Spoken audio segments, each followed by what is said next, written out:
Kemudian kita tinjau gaya gravitasi di dekat permukaan bumi. Maka kita bisa berikan misalkan contoh untuk permukaan bumi, ya, permukaan bumi.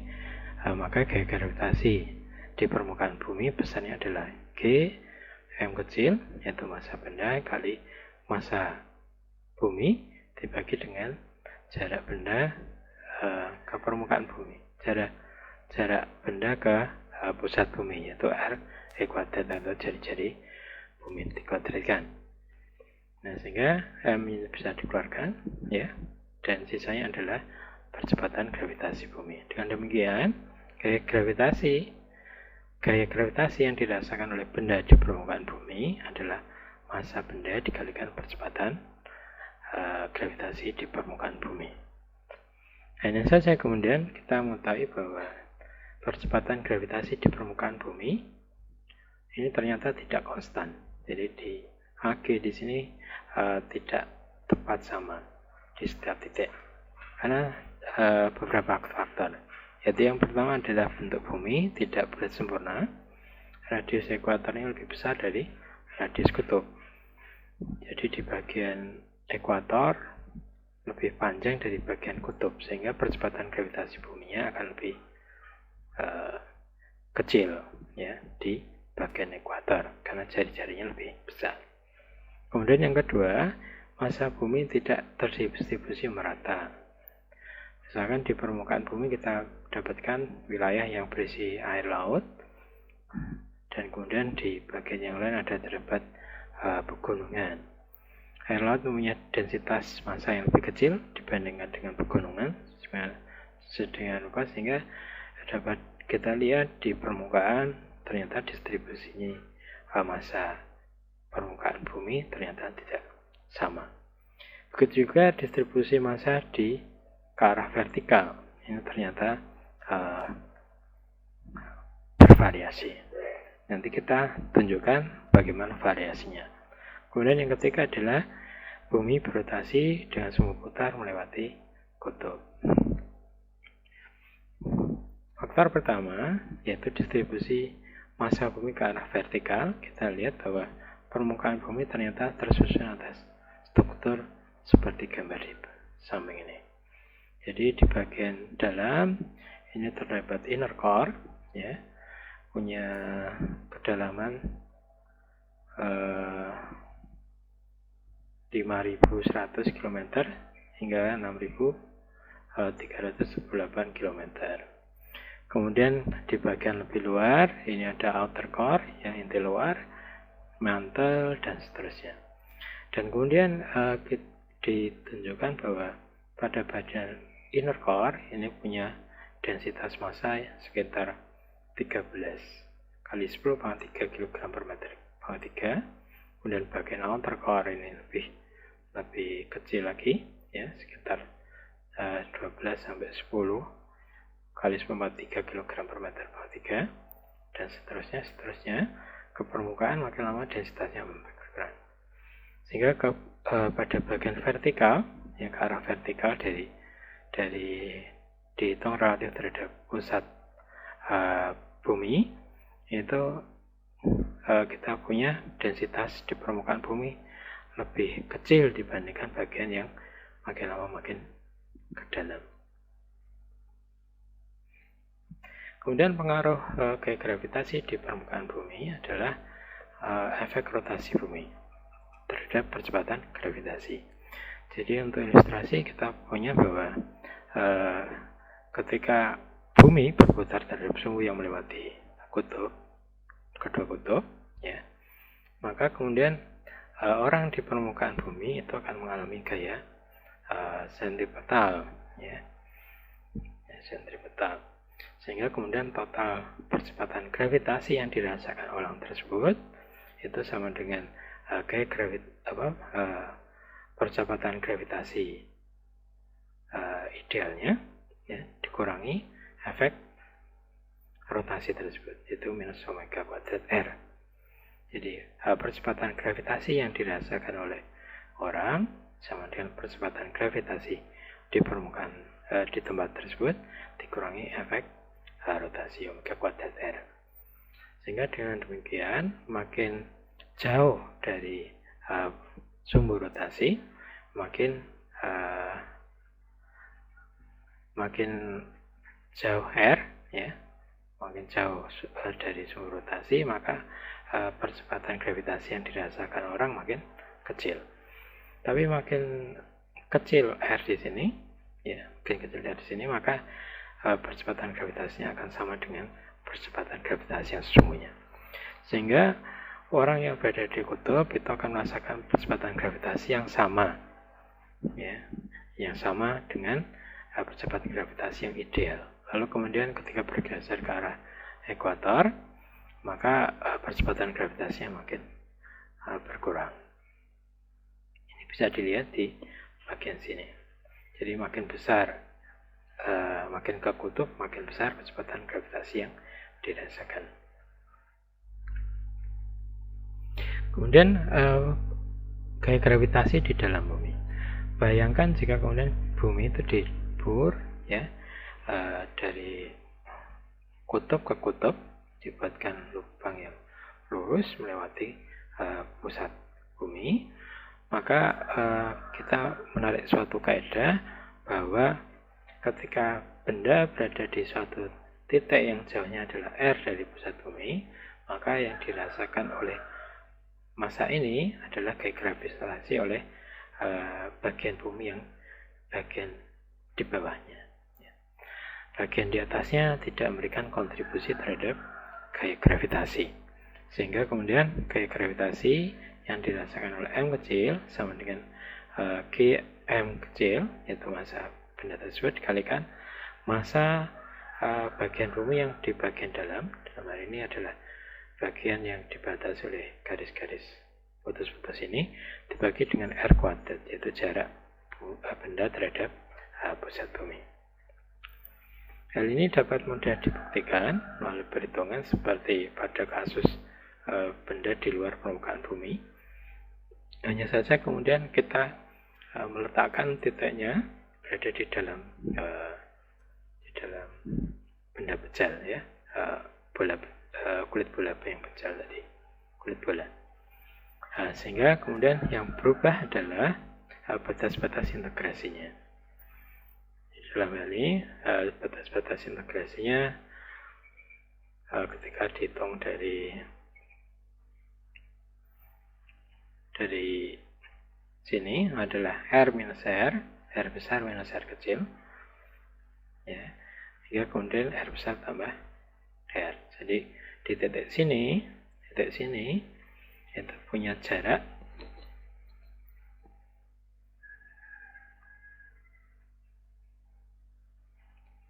jarak sebesar R besar minus R kecil. Jadi ini sampai sini itu adalah R besar, dikurangi R kecil, ya, adalah titik P ini ke pusat. Ya, ini jarak S ketika di ujung sini. Kemudian integrasi berikutnya ketika kita meletakkan potongan cincin ini di sebelah sini, yaitu saat jaraknya sebesar R besar tambah R, ya.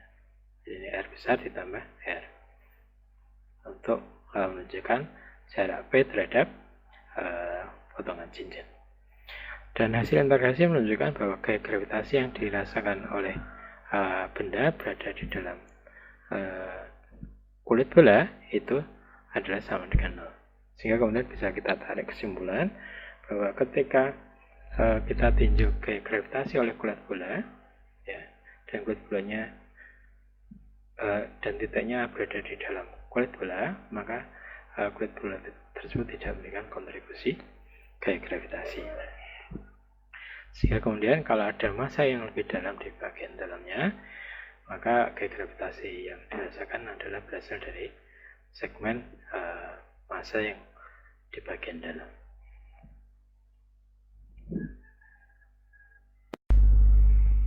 Dan kita kenalkan konsep tentang energi potensial gravitasi. Jadi energi potensial gravitasi adalah energi yang tersimpan dalam benda karena benda berada di dalam pengaruh gravitasi. Secara rumusan, ya, misalkan kita tinjau benda titik berbesar M besar dan M kecil yang berjarak R, ya, satu dan yang lain, maka energi potensial gravitasi antara sistem yang terdiri atas dua massa ini adalah U sama dengan minus G besar, M kecil per R. Dan kalau kemudian kita tinjau sistem yang terdiri atas beberapa massa, misalkan di sini ada M1, M2, M3, M1 dengan jarak R12 terhadap M2, kemudian M2 berjarak R23 terhadap M3, dan M3 berjarak R13 terhadap M1, maka untuk menghitung energi potensialnya kita bisa menghitung energi potensial kombinasi antara dua massa tersebut. Jadi misalkan di sini kita bisa hitung bahwa energi potensial total dari sistem ini adalah energi potensial antara M1 dan M2, yaitu ini. Kemudian ditambah energi potensial antara M2 dan M3, itu bagian sini. Kemudian energi potensial antara M1 dengan M3. Jadi energi potensial total adalah jumlah aljabar energi potensial masing-masing benda. Berbeda dengan gaya dan percepatan gravitasi, energi potensial ini bersifat kuantitas skalar, sehingga penjumlahannya adalah penjumlahan aljabar.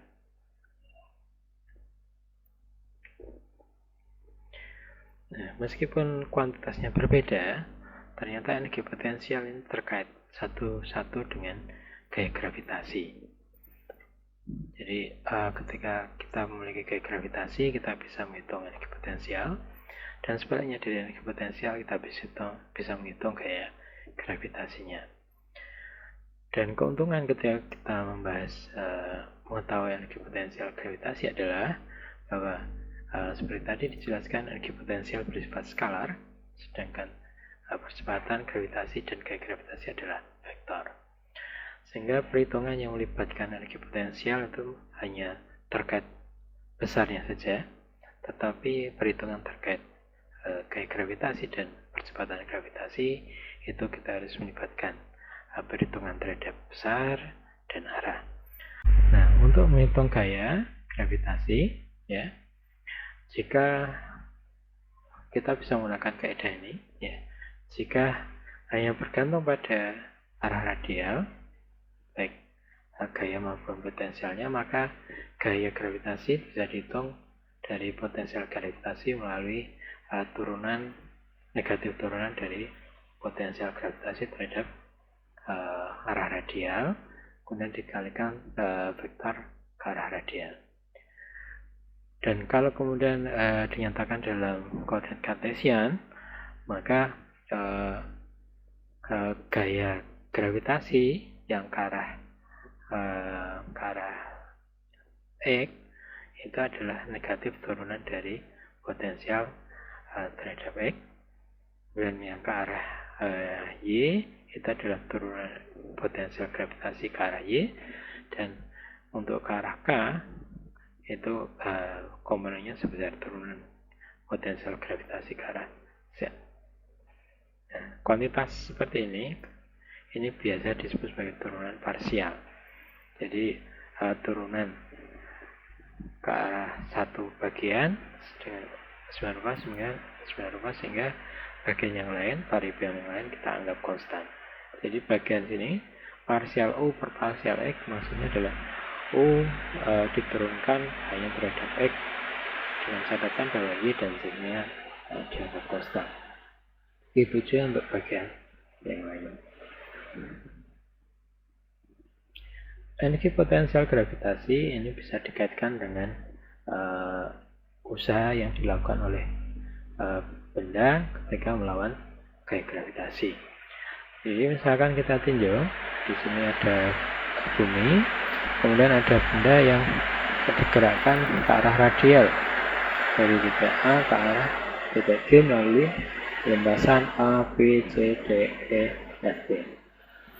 Kita sebagaimana Anda ketahui bahwa usaha yang dilakukan oleh benda ketika melakukan gravitasi adalah integral ya, melewati lintasan ini dari gaya didekatkan dengan perubahan sisi ya, lintasan didekatkan dengan perubahan lintasan, sehingga kemudian karena gaya gravitasi itu ke arah menuju pusat, ke arah ke sana, maka A ke B ini memberikan kontribusi Fr dot dr yang arahnya yang gaya ke bawah, dr-nya ke atas. Jadi F dot dr-nya akan menghasilkan F dr cos 180. Jadi minus F kali dr ya, Fr cos 180 atau minus F dr. Kemudian yang bagian sini ini dot produknya menghasilkan F dot dr-nya 0, kemudian sini ke sana itu negatif F dr, kemudian sini 0, kemudian di sini F dr dan seterusnya.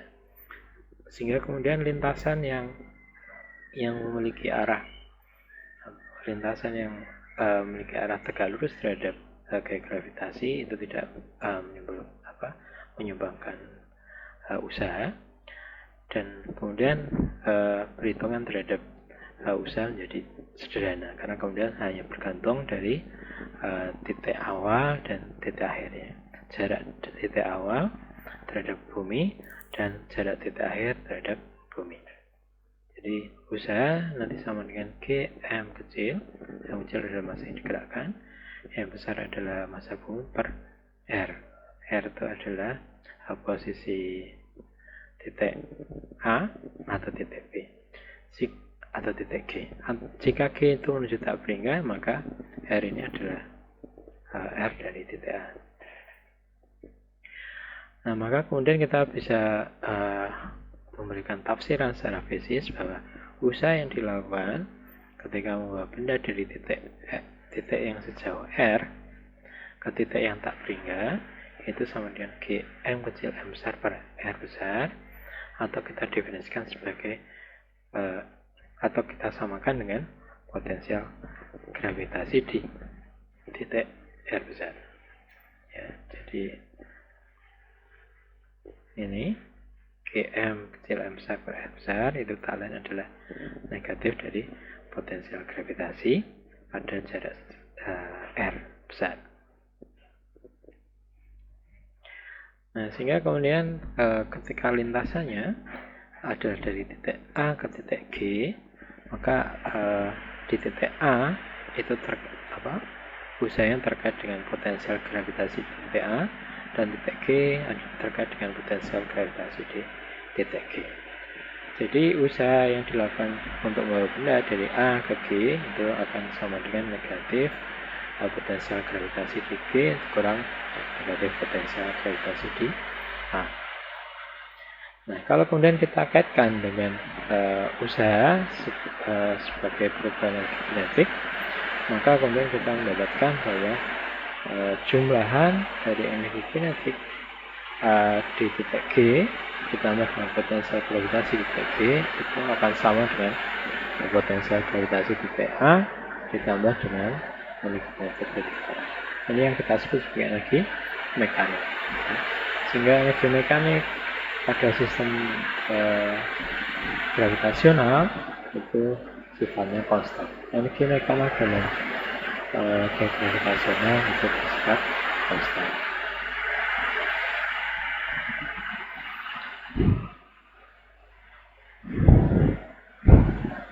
Kemudian kita bisa menghitung energi potensial gravitasi di sekitaran permukaan bumi.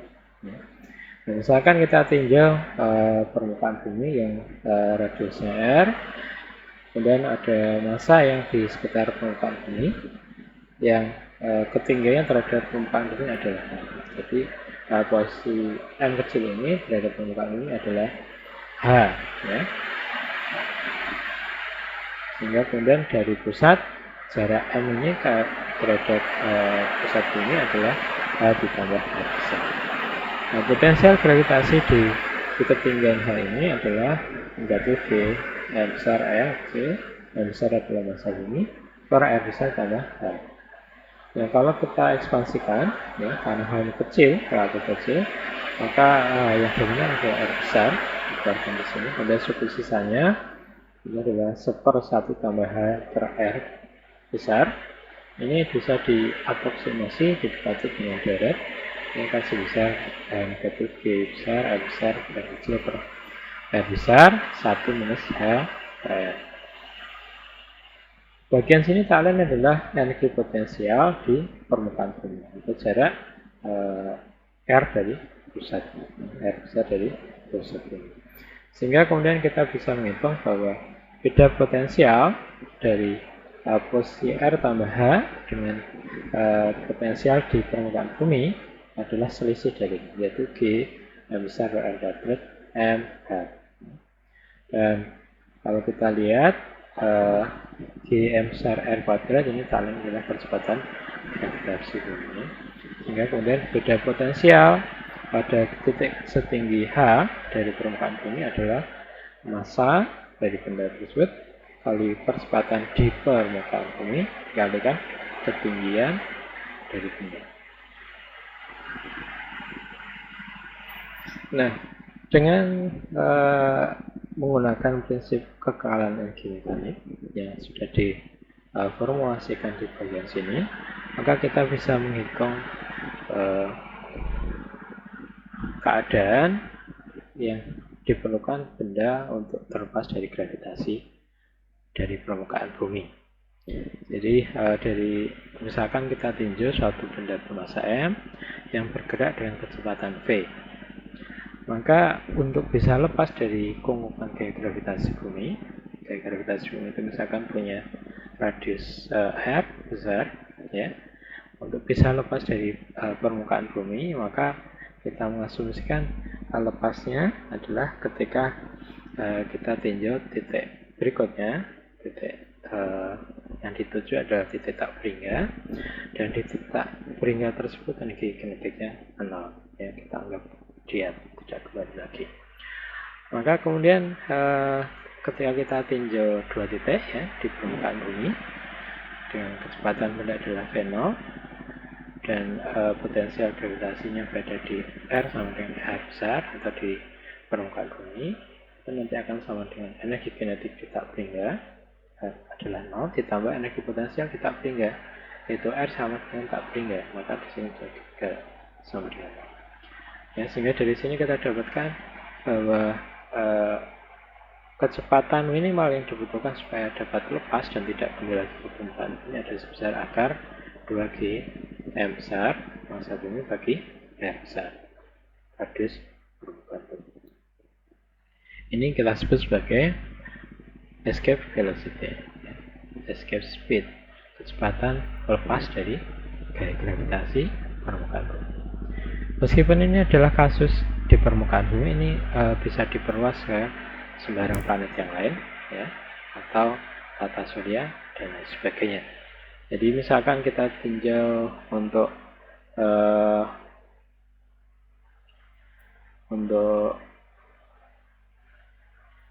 kasus permukaan bulan, ya, bulan itu punya massa 7,36 kali 22 kg dan radiusnya adalah sebesar 1,74 kali 10 ke 6, maka kita bisa menghitung bahwa untuk bisa lepas dari gaya gravitasi bulan itu diperlukan kecepatan minimal 2,38 km per second.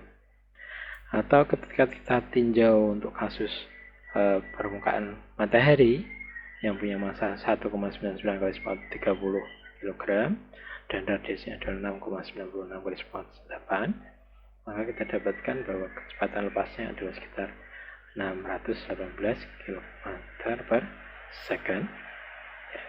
Atau kalau kemudian kita tinjau kasus yang lain yang lebih ekstrim, yaitu bintang neutron.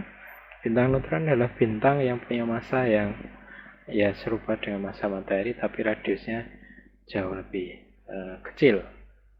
Jadi massanya serupa tapi di sini misalkan adalah radiusnya adalah 1 kali 10 4, ya. 1 kali 10 pangkat 4 meter. Jadi 10 pangkat minus 4 dari radius matahari. Maka kita dapatkan bahwa escape speed-nya adalah 2 kali 10 pangkat 5. Jauh lebih besar dari escape speed yang dimiliki oleh matahari.